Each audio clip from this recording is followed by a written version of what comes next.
Heads off to work we go.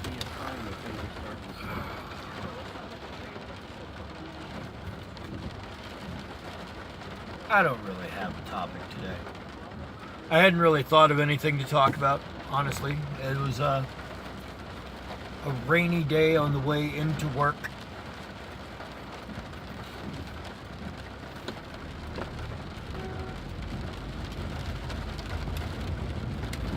I think we as a species have a tendency to overcompensate for a lot of things. Like we tend to be overly cautious when we're driving, or not cautious enough. We tend to swing too much one way or the other.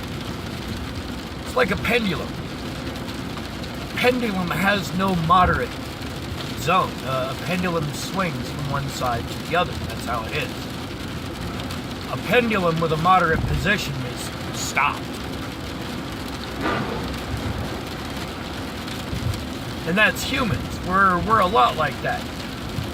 We are the pendulum, swinging back and forth from position to position.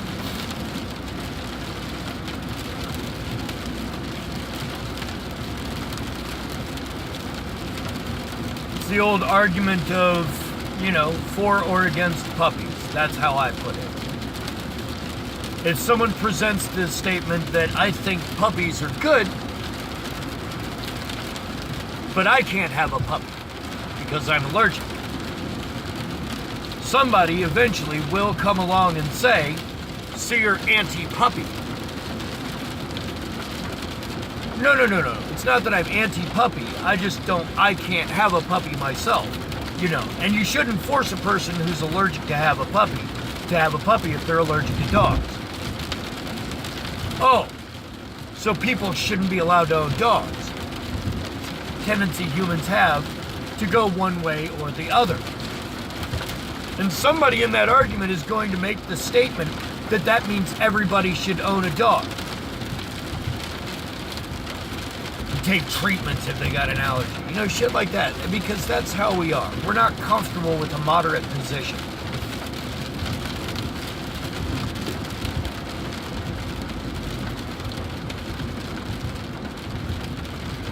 As a general rule, we like that sort of thing. We like our divisions, our things to war against.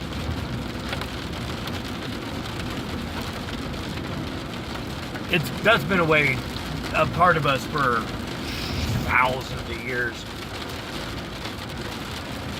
Because of that whole resource thing.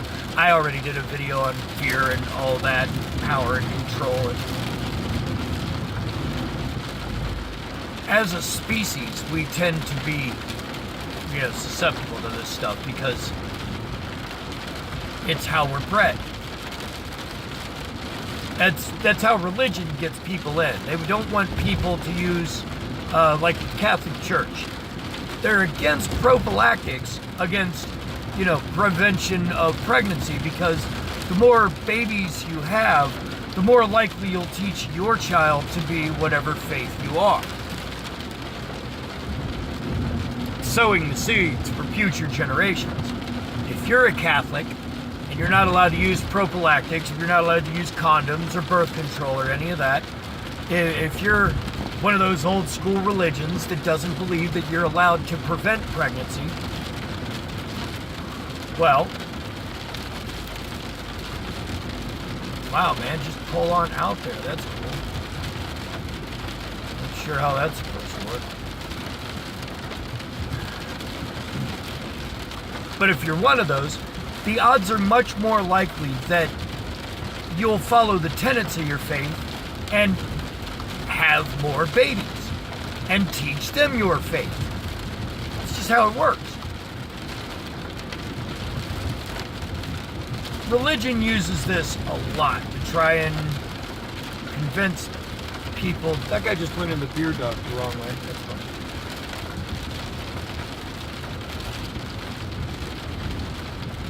Anyway,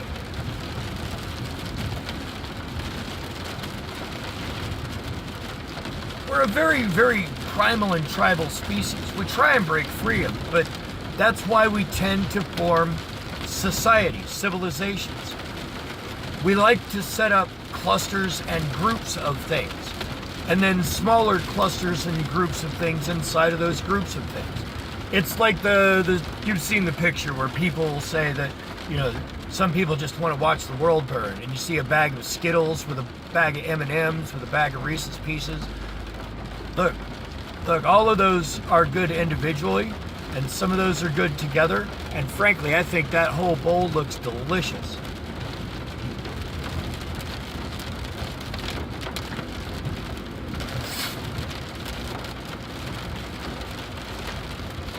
But a lot of people take a handful of those out and wouldn't eat them, an M&M and a Skittles. Some people would. A lot of people, but not the majority. I don't know, I could do a study on this. Take a handful of Skittles. What I do is I take a Skittle and an M&M and I chew them up at the same time because it's like flavored chocolate, you know what I mean? You have those where it's like the orange chocolate or the strawberry. And I'm not talking like the Hershey's Valentine's Day crap. I mean, like, I had some that was brought from overseas as like a gift. That stuff was fucking astounding. Try it like that, or an M&M and a Reese's Pieces. I mean, it's like a Reese's cup, but in tiny chewable form. When you throw a Skittles in on top of that, it's not bad. But we as a species tend to like our divisions. That's one of the things that Roddenberry made a part of the Romulan species, is they had some sort of thing happen where they had to keep cross-contamination to a minimum, so much so that they even separate their food or something along that. I'm only a partial sci-fi nerd when it comes to Star Trek. I'm a huge Star Wars, junkie. That's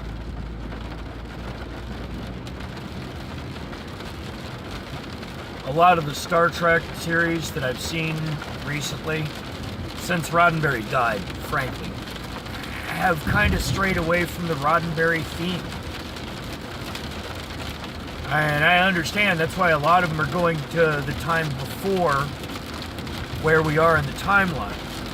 As far as the Next Generation or Kirk, they have the nice bit where they can now just wholeheartedly reboot the entire timeline any way they want because of, the movies.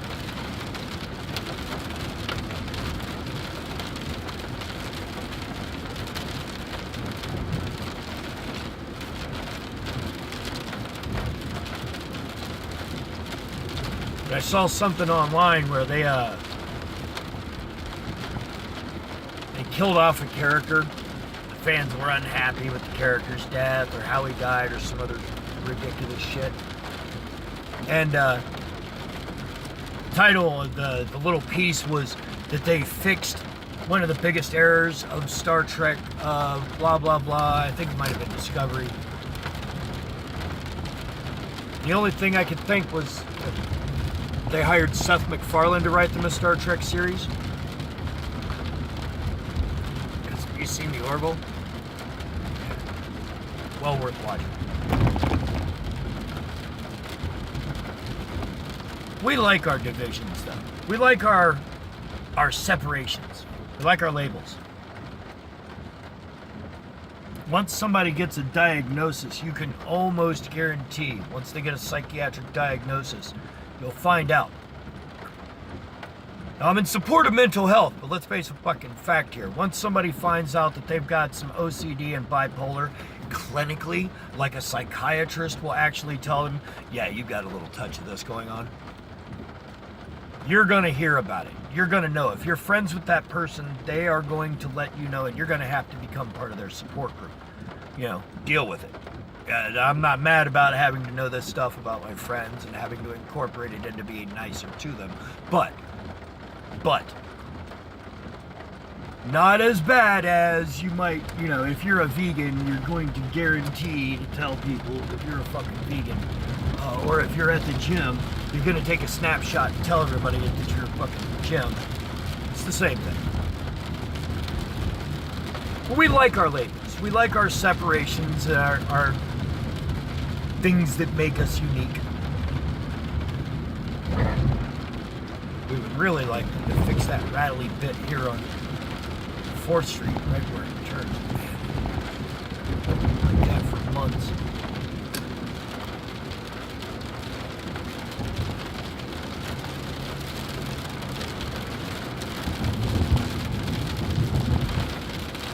But I don't subscribe to the belief, in case you haven't figured it out, the entirety of the universe was invented all in a whim by some omniscient, omnipotent, all-powerful, all-seeing, almighty, invisible man in the fucking sky. That's horseshit. Come on, man. I mean, do you buy into the fucking Little Mermaid too? I mean, are we seriously trying to contemplate whether or not, just because it's in a book? I get it. Inside that book, it says some ridiculous horseshit like, so let it be written, so let it be done, or so it is written, so it is shall be, and or some other bullshit like that. But at the same fucking time, yeah, come on, man. Just because it's written down doesn't make it fact. That's like saying, you've seen the meme, Proof of Jesus Christ, the Bible. Proof of Bilbo Baggins, Lord of the Rings. You can prove one exists as much as the other. You don't know, Tolkien might have been writing down some mystical shit that he was told by the gods. Fuck you. There are people that read Heinlein's, I'm pretty sure it's Heinlein's, names don't stick, the book Stranger in a Strange Land. And it wrecks their whole paradigm of fucking religion, because read it. For me, it was Animal Farm. That's the book that actually fucking changed my perspective. And you know what? Aside from labels, there's a thing that had an effect on me. A book that had a deep effect on me. Animal Farm by George Orwell. I like his other book, 1984, as well. It is an unfortunately accurate predictor of where we could go as a people. What in the mighty fuck is this horse shit? You can't stop there in the...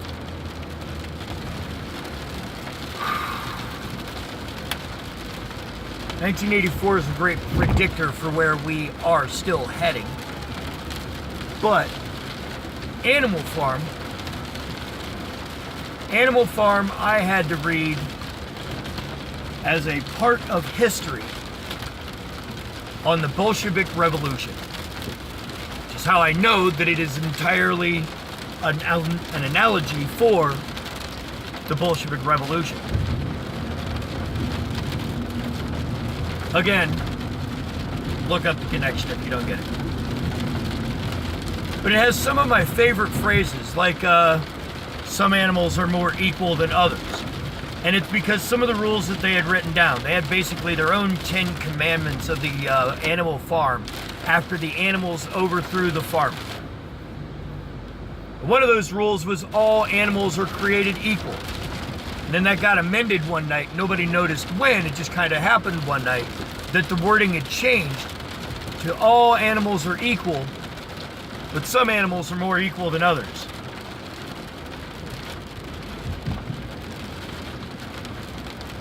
Four legs good. And then it got changed to 4 legs good, 2 legs better. As the pigs started to take over more and more power over the rest of the animals on the farm. And the whole thing basically says that as the people who broke free of their shackles went to start ruling themselves, and it's a lesson that we're not capable of self-governance. As they started trying to run their own day-to-day operations and make shit happen, they found that more and more, a small group of them were becoming more and more like the people they had broken free from. Until in the end, it was basically meet the new boss, same as the old boss.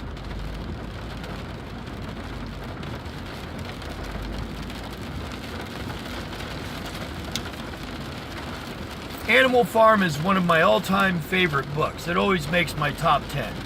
So does Lord of the Flies by William Golding, or as I like to call it, holy shit, that escalated quickly. Another book that if you haven't read, you should totally read it. Like, I didn't give my kid a reading regimen. I mean, he has to read for a half hour every day, but I started picking out books for him recently.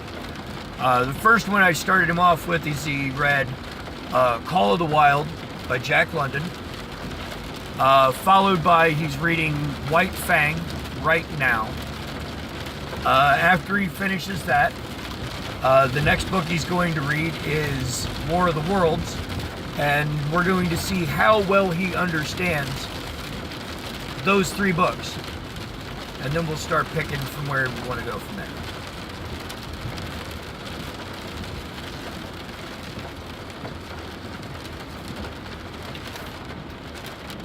Now, the problem with Call of the Wild is some people die in that book. And he kind of skipped right past and missed. These people got eaten by wild huskies. And that's how Buck ended up in the fucking wild.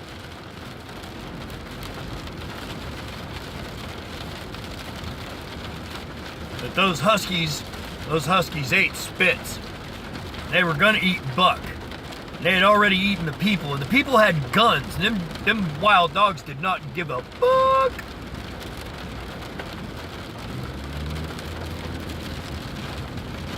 Man, everybody driving 20 miles an hour on 4th Street. I understand it's raining, but it ain't like it's torrential rain. It's just, it's Ohio rain. Pulled pretty far out there, buddy.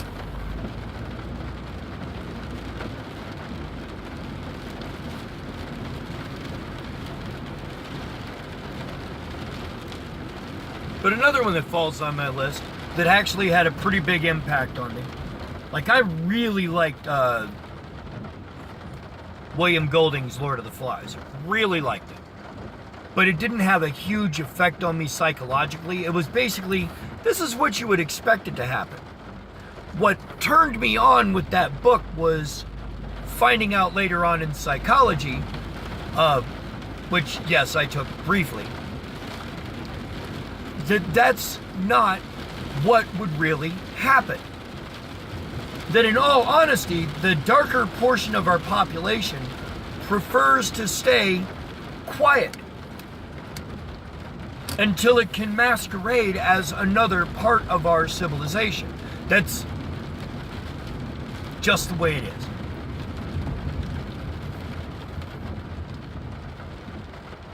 Sociopaths are really good at hiding, right in plain sight.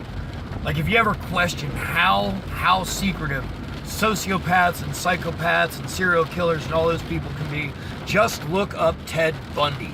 That motherfucker was charismatic as hell. They wanted him to run for mayor. Loved him.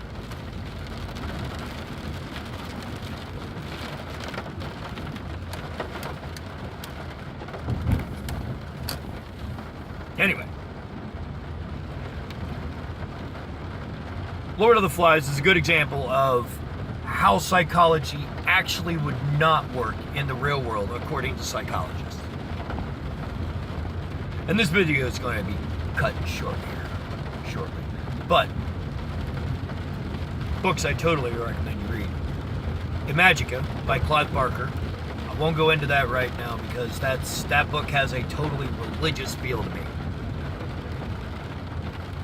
Lord of the Flies, William Golding.